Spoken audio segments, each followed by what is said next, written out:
नमस्कार दोस्तों। Israel Iran से लड़े या अपने मुल्क से लड़े, क्योंकि इजराइल में इस वक्त अपने ही मुल्क के नागरिकों के लिए जो तस्वीरें दिखाई दे रही है, जो नेतन्याहू के खिलाफ विरोध दिखाई दे रहा है, वो साफ तौर पर आपको मैं तस्वीरों के माध्यम से दिखाना चाहूँगी कि क्या हो रहा है। किस हद तक बेंजामिन नेतन्याहू जो है वो पूरी तरीके से फंस चुके हैं।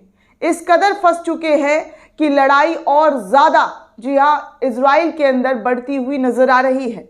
आनन फानन में नेतन्याहू को रक्षा मंत्री को हटा दिया गया है। जी हाँ, इजराइल के प्रधानमंत्री ने अपने रक्षा मंत्री को हटा दिया है, बर्खास्त कर दिया है। बन नहीं पा रही है, विश्वास मत जो है वो रक्षा मंत्री ने खो दिया है, जिस वजह से उनको हटा दिया गया है। अब आप सोचिए कि इजराइल क्या कर रहा है और किस तरीके से कर रहा है कि रक्षा मंत्री भी इजराइल के प्रधानमंत्री से सहमति नहीं थे, जिस वजह से नेतन्याहू को ये कदम उठाना पड़ा है। हर दिन डर के साए में नेतन्याहू रह रहे हैं। इस कदर रह रहे हैं दोस्तों कि डर डर कर, जी हाँ डर डर कर वो एक एक कदम फूक फूक कर रख रहे हैं। कहा तो ये भी जा रहा है कि नेतन्याहू ने रक्षा मंत्री को हटाकर अपने लाइफ की सबसे बड़ी गलती कर दी है। और तो और इधर ईरान ने 74 जगह पर खुफिया मिसाइलों का जखीरा जो है वो तैयार कर लिया है। बैलिस्टिक मिसाइल जो है वो तैयार कर लिया है इजराइल पर हमला करने के लिए। सबसे पहले मैं स्प्रिंटर फैमिली के हवाले से जो खबर आई है वो दिखाना चाहूँगी। स्प्रिंटर ने बेंजामिन नेतन्याहू और इजराइल के रक्षा मंत्री को लेकर क्या ट्वीट किया है।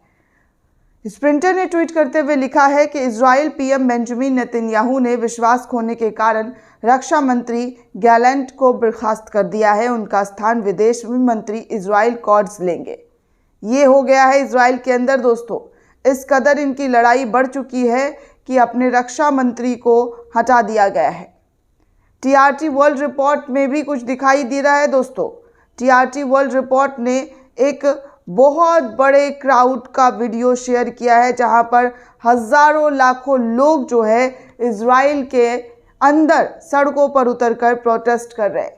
टीआरटी वर्ल्ड लिखता है कि विश्वास की कमी का हवाला देते हुए रक्षा मंत्री योव गैलेंट को बर्खास्त करने के बाद हजारों इजरायली प्रधानमंत्री बेंजामिन नेतन्याहू के खिलाफ विरोध प्रदर्शन कर रहे हैं। मेन सड़कों को अवरुद्ध किया और जी हाँ यहाँ पर आग तक लगाए हैं। हालांकि गाजा और लेबनान में चल रहे नरसंहार युद्ध के लिए गैलेंट और नेतन्याहू दोनों ही जिम्मेदार हैं, लेकिन वो बंधक और युद्ध विराम समझौता के दृष्टिकोण पर अलग है, क्योंकि इनकी नज़रिया अलग है। नेतन्याहू लंबे समय तक आक्रामक पर जोर दे रहे हैं, जिसको लेकर ये मतभेद हुआ और इसी वजह से सड़कों पर एक भारी तादाद में भीड़ जो है वो उतर आई है। वहीं स्प्रिंटर फैमिली के हवाले से एक और ख़बर आई है दोस्तों। वो ख़बर ये है कि बैलिस्टिक मिसाइल जो है ईरान की तरफ से ट्रांसफ़र किया गया है 74 अलग अलग जगहों पर, जिसको लेकर कहा जा रहा है कि ये इजराइल पर अटैक करने की तैयारियां और तेज़ी से बढ़ती हुई नज़र आ रही है। आप समझ रहे हैं, 74 जगह पर, ऐसी जगह पर ट्रांसफ़र किया है जिसमें इजराइल को कुछ जानकारी ना हो सके।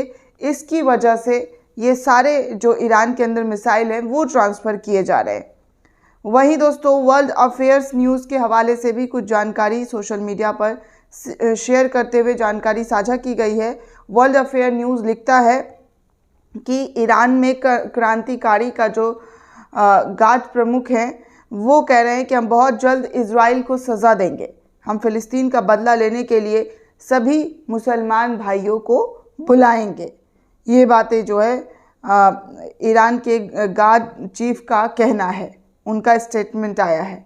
हसन माफ़ी नाम के एक यूज़र हैं, वो लिख रहे हैं कि देखिए किस तरीके से जो है जियोनिस्ट मलेशिया के अंदर जो यूएन के अंदर जो तस्वीरें हैं उसको ख़त्म कर दी गई है। Malaysia drafts are resolution to remove Israel from UN. Malaysia की तरफ से एक प्रस्ताव लाया गया है जहां पर इजराइल को जो है रिमूव कर दिया गया है। यूएन ने भी इसका सपोर्ट किया है। तो ये सब कुछ देखिए किस तेज़ी के साथ इजराइल के ख़िलाफ़ हो रहा है। वॉर मॉनिटर लिखता है कि इजराइल के अगले डिफेंस मिनिस्टर जो हैं वो कार्ड्स होंगे।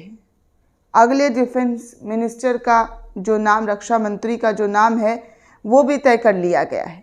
तो इस हद तक इजराइल के अंदर जो दोस्तों उठापटक है वो आपके सामने है कि किस हालात में और कहां कहां आकर इजराइल पहुंच चुका है और उसकी जो व्यवस्था है वो किस तरीके की हो गई है। ये लड़ाई तो लड़ रहे हैं, लेकिन अपने मुल्क में जो फसाद इन्होंने बोया है वो आज खुद इनको दिखाई और सुनाई दे रहा है। आगे दोस्तों आपको कुछ और अहम जानकारी बता दूं, टाइम्स ऑफ इंडिया के हवाले से निकलकर सामने आ रही है। टाइम्स ऑफ इंडिया ने सोशल मीडिया पर, अपने सोशल मीडिया अकाउंट पर शेयर करते हुए जानकारी साझा की है और लिखा है कि इजरायली दूत की मौजूदगी में पुतिन ने 2 राज्य समाधान के तहत फिलिस्तीन राज्य का आह्वान किया है। इजराइल के राजदूत वहां पर खड़े थे और उन्होंने फिलिस्तीन को समर्थन करते हुए कहा कि वो उसको उसका हक दिलाने के लिए हर संभव कोशिश करते हुए दिखाई देंगे।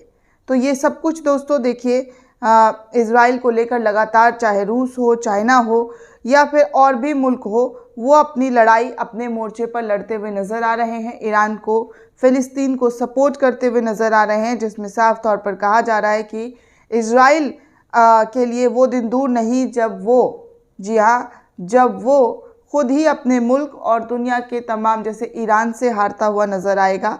ये सब कुछ जो है इजराइल को लेकर कहा जा रहा है। अब हालत ये देखिए दोस्तों कि किसी न्यूज़ चैनल में भारत के ये खबर नहीं छापी गई है कि ये सब कुछ इजराइल के अंदर हुआ है। किस तरीके से इजराइल में जो बगावत हो रही है वो सब कुछ नज़र नहीं आ रहा है। भास्कर की रिपोर्ट मैंने चेक करने की कोशिश की, कहीं से कहीं तक छपा नहीं है।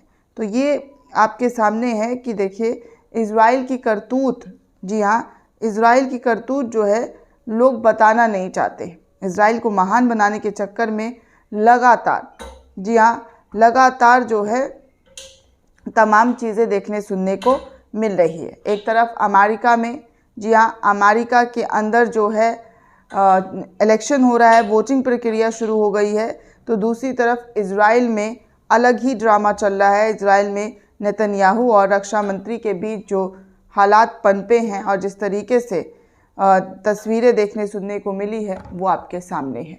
दोस्तों इस पूरे रिपोर्ट को लेकर आप क्या सोचते हैं, आपकी क्या प्रतिक्रिया है, हमें कमेंट करके ज़रूर बताइएगा। साथ ही साथ चैनल को ज़्यादा से ज़्यादा लाइक, शेयर और सब्सक्राइब करना बिल्कुल भी ना भूलें। धन्यवाद दोस्तों।